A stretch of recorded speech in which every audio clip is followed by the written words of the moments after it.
کہ آپ عیسائی ہیں تو مسجد میں داخل ہو گیا. اِنَّ لِلَّهِ وَإِنَّا إِلَيْهِ رَاجِعُونَ. خود سے ذرا مطالعہ کرتے ہیں. اللہ سبحانہ و تعالیٰ اس مسجد کے قاری صاحب پہ بہت لاکھوں کروڑوں رحمتیں نازل فرمائے کہ جن کی مسجد میں میرا جانا ہوا اور میں نے ان سے عرض کی کہ مجھے ترجمے والا قرآن مجید دیجیے.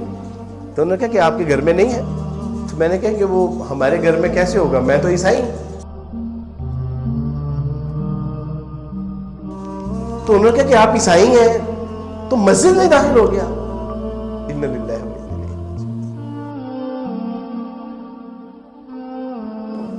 کم بخت تجھے بچپن سے والدین سکھا رہے ہیں کہ مسلمانوں سے کبھی قرآن, رسول, اللہ کی امہات المومنین صحابہ اکرام کی بات نہیں کرنی. 295C لگے گی, ساری زندگی سراہوں کے پیچھے سڑتے رہو گے. تو میں نے وہاں سے نکلنے میں عافیت محسوس کی, گویا کہ بڑے بے آبرو ہو کے تیرے کوچے سے نکلے.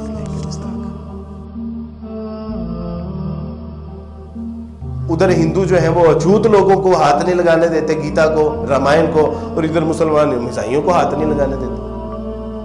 تو کیا آخر اس میں راز ہے؟ تو جب گئے تو دل میں یہ عہد کر لیا کہ قرآن کو پڑھنا ضرور ہے. دوست سے کہا کہ بھائی کسی کو بتانا نا, قرآن مجید چاہیے. تو اس نے قرآن مجید لا دیا. مختصر اس کے ساتھ ایک پوری تفصیل سے بات ہوئی. اس نے وہ نصیحت کی بڑی خوبصورت. اس نے کہا کہ کوئی ایسی بات نہیں ہے, بس آپ نے اس کو صاف ستھرا ہو کے پڑھنا ہے. تو میں نے کہا کہ بالکل ٹھیک ہے. میں نے پہلی بار قرآن مجید کو جب ہاتھ لگایا تو میں نے سوچا کہ شاید آسمان سے بجلی نہ کہیں گر پڑے, کوئی زمین شک نہ ہو جائے, مجھے کوئی جو ہے وہ زمین میں دھنسا نہ دیا جائے, کوئی طوفان نہ آ جائے. اور پھر یہ ساری چیزیں ہوئیں میرے دوستوں. پھر یہ وقتاً فوقتاً یہ ساری چیزیں ہوئیں. میں نے جب پہلی بار قرآن مجید کا ترجمہ پڑھا تھا تو میں نے بڑے ڈرتے ڈرتے اس کو کھولا تو میں نے دیکھا الحمدللہ رب العالمین. تمام تعریفیں اس اللہ کے لیے ہیں جو تمام جہانوں کا رب ہے. اور میرے لیے یہ جملہ بہت انسپائرنگ تھا, یعنی کسی کو جھنجھوڑ دینے والا. رب العالمین, کیونکہ ہم نے تو ساری زندگی بائبل میں پڑھا تھا خداوند تمہارا خدا اسرائیل کا خدا ہے, خداوند تمہارا خدا ابراہیم کا خدا ہے, خداوند تمہارا خدا یعقوب کا خدا ہے, خداوند تمہارا خدا رب الافواج کا خدا. لیکن مسلمانوں کا قرآن کیا کہہ رہا ہے؟ الحمدللہ رب العالمین. تمام تعریفیں اس اللہ کے لیے ہیں جو رب ہے تمام جہانوں کا.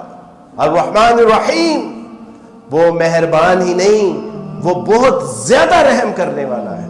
اے میرے بندے, اس کا رحمان ہونا تجھے کہیں جو ہے وہ غفلت میں مبتلا نہ کر دے, کہیں تو شتر بے مہار نہ بن جائے. اس لیے یاد رکھنا مالک یوم الدین, وہ مہربان اور نہایت رحم کرنے والا ہی نہیں بلکہ وہ ایک ایسے دن کا مالک بھی ہے کہ جس دن چھوٹی سی چھوٹی نیکی اور چھوٹے سے چھوٹے گناہ کا حساب کتاب کر کے چپٹا کر دیا جائے گا. اور اس دن کوئی نہ چھڑانے والا ہوگا نہ کوئی بچانے والا ہوگا.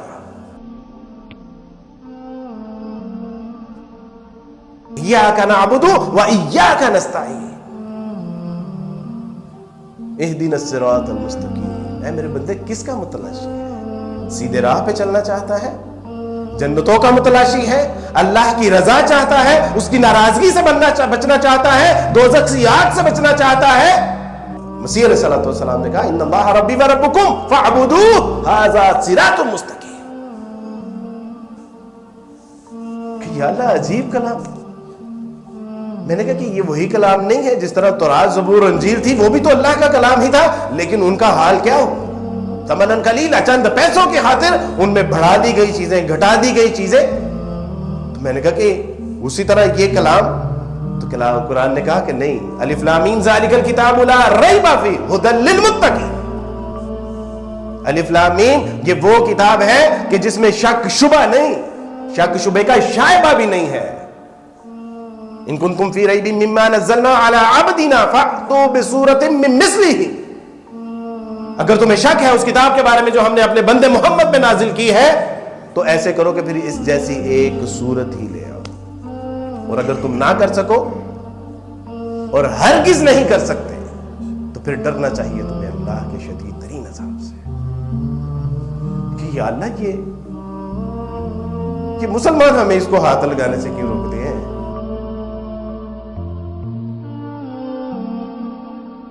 یہ تو آپ کہہ رہے ہیں کہ یہ کلام ان لوگوں کے لیے ہے جو اللہ سے ڈرنے والے ہیں، جو متقین ہیں، جو اس کی رضا جوئی کے لیے اپنے آپ کو وقف کرنا چاہتے ہیں، جو اس کی ناراضگی سے بچنا چاہتے ہیں۔ یہ مسلمان کہتے ہیں کہ تم ہاتھ نہیں لگا سکتے، کہ آپ قرآن کو پڑھنے کی بات کرتے ہیں، آپ تو اس کو ہاتھ بھی نہیں لگا سکتے because you are Christian person. تو میں نے سوچا کہ یار ہم اتنے نیچ گٹیا غلیظ قسم کے لوگ ہیں کہ ہم مسلمانوں کے قرآن کو ہاتھ بھی نہیں لگا سکتے۔ How is this possible? یہ قرآن مبین جس کو ہدی للناس کہا ہے اللہ سبحانہ و تعالیٰ نے، یہ وہ قرآن جو ہمیں ذلت اور رسوائی سے نکالنے کے لیے آیا تھا، وہ قرآن جو ہمیں عزت اور رفعت عطا فرمانے کے لیے آیا تھا، اس قرآن کو کہا کہ بھائی صاحب آپ تو عیسائی ہیں، اس لیے we are very sorry we can't give you because you are Christian person. What is this? اور اقبال کہتے ہیں اس قرآن مجید کے حوالے سے، سبحان اللہ، اقبال کہتے ہیں کہ فاش گویم آنچ در دل مزمرست این کتاب نیست چیزیں دیگر است۔ اقبال کہتے ہیں کہ اگر تم مجھے اجازت دو زبان کھولنے کی تو وہ یہ ہے کہ this is not any book, this is any other thing۔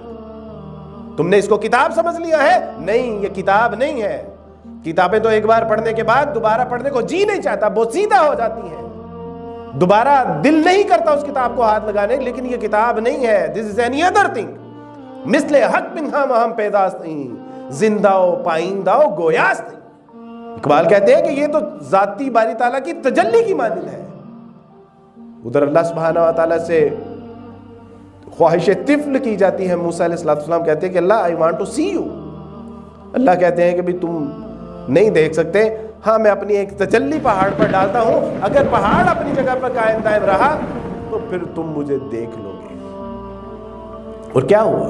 قرآن کہتا ہے کہ جب تجلی اس پہاڑ پر اللہ سبحانہ و تعالیٰ کی ایک ڈلی تو پہاڑ دبا پھٹا ریزہ ریزہ ہو گیا۔ اور یہی معاملہ قرآن مجید کے بارے میں اللہ سبحانہ و تعالیٰ ارشاد فرماتے ہیں لو انزلنا هذا القرآن على جبل لرأيته خاشعا متصدعا من خشیۃ اللہ، کہ اگر اس قرآن کو ہم کسی پہاڑ پر نازل کرتے تو وہ پہاڑ دبتا پھٹتا ریزہ ریزہ ہوتا۔ اقبال کہتے ہیں کہ یہ تو ذاتی باری تعالیٰ کی تجلی کی مانند ہے۔ وہ جو پہلے گزر چکی وہ کتاب اللہ تھی، یہ کلام اللہ ہے، تو کلام اللہ ہے۔ چوں بجا در رفت جہاں دیگر شوید، جہاں چو دیگر شد جہاں دیگر شوید۔ اقبال کہتے ہیں کہ یہ وہ ایک معجزہ ہے، یہ انسانیت کے لیے وہ ایک نمایاں تبدیلی کا ذریعہ ہے کہ جب انسان کے اندر داخل ہوتا ہے تو اندر کی دنیا تبدیل ہو جاتی ہے، اور جب اندر کی دنیا تبدیل ہوتی ہے تو پھر باہر کی دنیا میں تبدیل، پھر وہ وارث مسیح نہیں رہتا، پھر اللہ اس کو عبد الوارث بنا دیتے۔ اللہ ربی والاسلام دینی ومحمدا رسول اللہ۔